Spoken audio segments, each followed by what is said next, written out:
ఓ ప్రశ్నను వేనివ్వండి. ఇంటిలో ఆత్మీయంగా జీవించడం కష్టం అంటారు, ఇంటి బయట ఆత్మీయంగా జీవించడం కష్టం అంటారు? ఖచ్చితంగా చెప్పండి. ఇంటిలో ఆత్మీయంగా జీవించడం కష్టం అంటారు, ఇంటి బయట ఆత్మీయంగా జీవించడం కష్టం అంటారా? ఏమంటారు మీరు? ఇంట్లోనండి. మన బ్రతుకంతా మన భార్యకి తెలుసు. అమ్మా సహోదరిలో మీరు ఎంత ఆత్మీయులో మీ ఆయనకి బాగా తెలుసు. తమ్ముళ్ళు చెల్లెళ్ళో మీ వ్యవహారం అంతా మీ ఇంట్లో మీ నాన్నకు తెలుసు, మీ మమ్మీకి తెలుసు. బయట కొయర్లో పాటలు పాడిన సహోదరులు, సంఘంలో పెద్దలుగా ఉన్న సహోదరిలో ముందు వరుసలో కూర్చొని పాస్టర్ గారు రిఫరెన్స్ చెప్పక మునిపే మీకు ఎలా తెలుస్తూ తెలిసిపోతండి.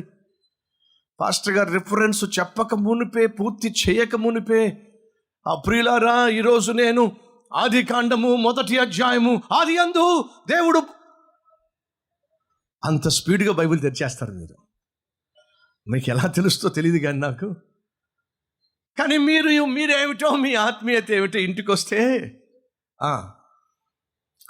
ఆ తాతయ్య దగ్గరికి మనవడు వచ్చి అన్నాడట, తాతయ్య చాలామంది అంటున్నారు యేసుక్రీస్తు రెండో రాకడ భయంకరంగా ఉంటుంది అని చెప్పి ఆ తాతయ్య దగ్గరకు వచ్చి ఆ మనవడు అడిగాడట, ఎంత భయంకరంగా ఉంటుంది తాతయ్య అని అంటే, అప్పుడు తాతయ్య అంటున్నాడు, ఏముంది నాన్న, మీ నాయనమ్మ మందిరానికి వెళ్ళింది కదా, ఆమె తిరిగి వస్తే తెలిసిపోద్ది నీకు.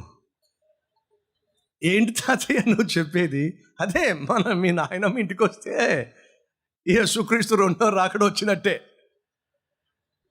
ఇంతకీ ఎవరో తెలుసా? మందిరంలో సేవలో పాలు పంచుకునేటటువంటి తల్లి.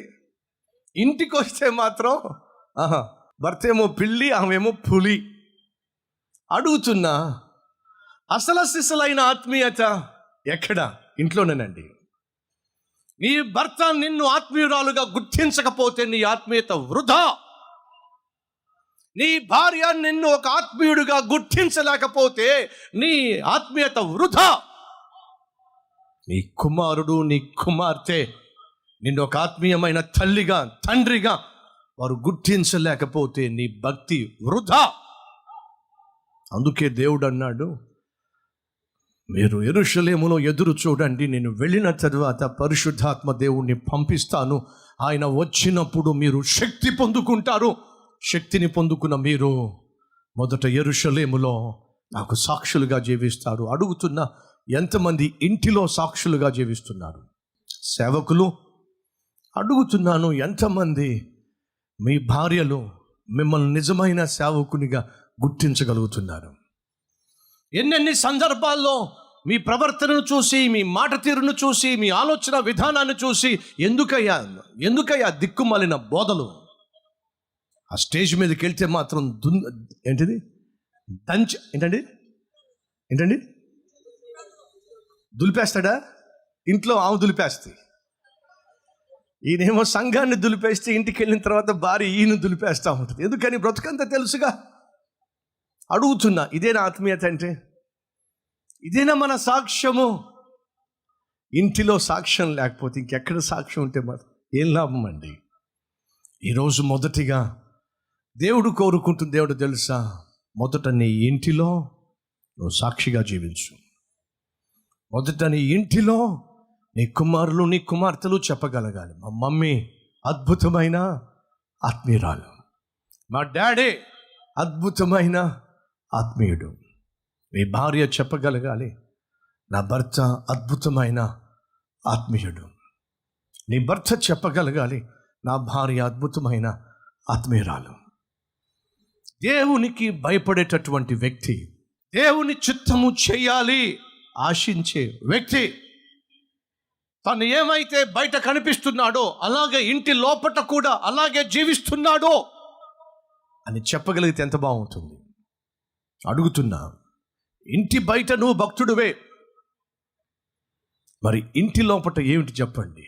క్రిస్మస్ వస్తే ఇంటి పైన స్టారే, ఇంటి లోపటే బారు కాదంటారా? ఇది చాలామంది భక్తే. మొదటిగా ప్రభువు సెలవిచ్చాడు, మీరు యెరూషలేములో నాకు సాక్షులై ఉంటారు.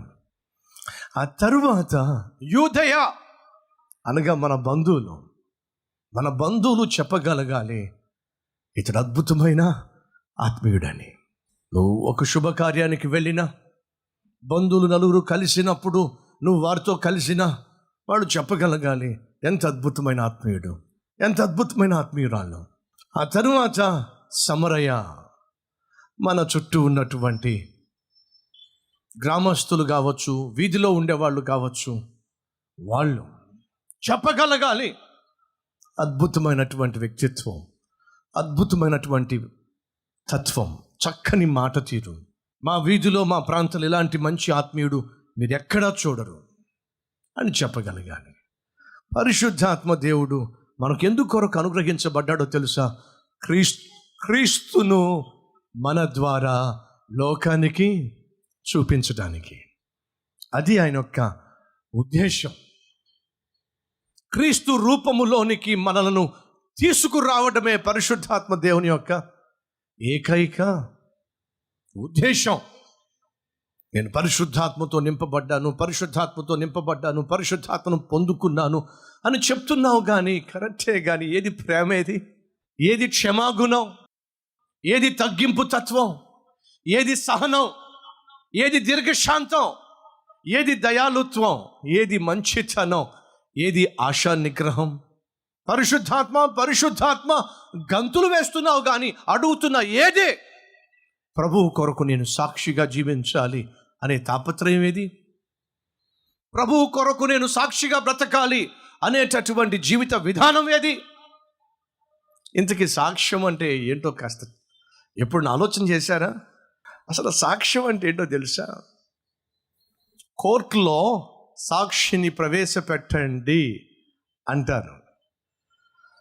ఏమయ్యా, ఇతడు ఆ విధంగా చేయటం నువ్వు చూసావా? చూశానండి, అందుకు సాక్ష్యము నేనండి. అంటే మరో ఒకరి గురించి నువ్వు చెప్పేది సాక్ష్యం. ఒప్పుకుంటారా? నీ గురించి నువ్వు చెప్పుకునేది సాక్ష్యం కాదు, మరో ఒకరి గురించి నువ్వు చెప్పేది సాక్ష్యం. మరి నా సాక్ష్యం చెప్తా, నా సాక్ష్యం చెప్తా, నా సాక్ష్యం చెప్తా అని చెప్పి బయలుదేరుతావు ఏమిటి? నువ్వు చెప్పాల్సింది నీ సాక్ష్యం కాదు, నువ్వు చెప్పాల్సింది నీ గురించి కాదు, నీ గురించి మరొకడు చెప్పేదే సాక్ష్యం. అర్థమైందా? నిజంగా నువ్వు రక్షించబడిన వ్యక్తివైతే ప్రభువుకు సాక్షిగా జీవిస్తావు. ఒకవేళ ఇప్పటి వరకు అట్టి జీవితం నువ్వు జీవించకుండా నిర్లక్ష్యంగా ఉన్నట్లయితే ఈరోజు ఒక తీర్మానం తీసుకుంటావా? ప్రభువా, నేను నీకు సాక్షిగా జీవించాలి, ఇది ఉత్తమమైన పిలుపు, నేను నిర్లక్ష్యం చేశాను, ఇక నుంచి నా ఇంటిలో, నా ఇంటి చుట్టూ ఉన్నటువంటి మనుషుల మధ్య, నా స్నేహితుల మధ్య, బంధువుల మధ్య, చదువుకుంటున్న చోట, ఉద్యోగం చేసే చోట, పని చేస్తున్న పొలములలో నేను నీకు సాక్షిగా జీవిస్తానయ్యా, ఇది ఇంక విలువైన తీర్మానము అన్నవారు ఎవరైనా ఉన్నట్లయితే మీ హస్తాన్ని ప్రభువు చూపిస్తారా?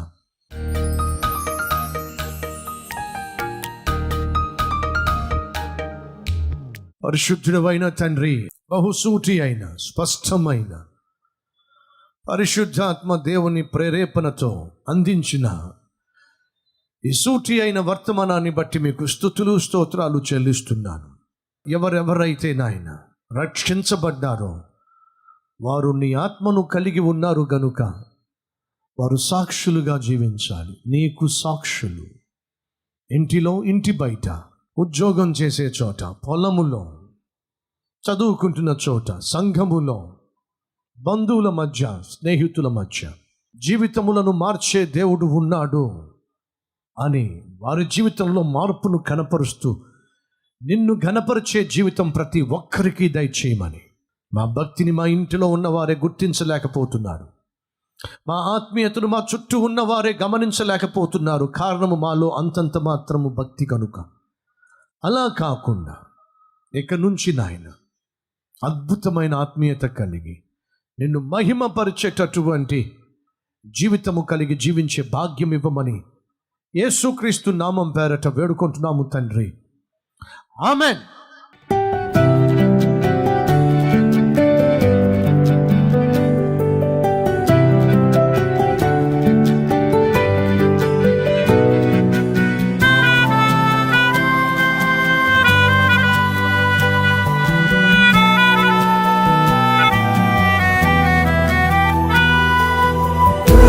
డైలీ డివోషన్ మీకు ఆశీర్వాదకరంగా ఉంటే 10 మందికి షేర్ చేయండి, లైక్ చేయండి, ఒక కామెంట్ పెట్టండి. దేవుడు మీకు తోడై ఉండను గాక. షలోమ్.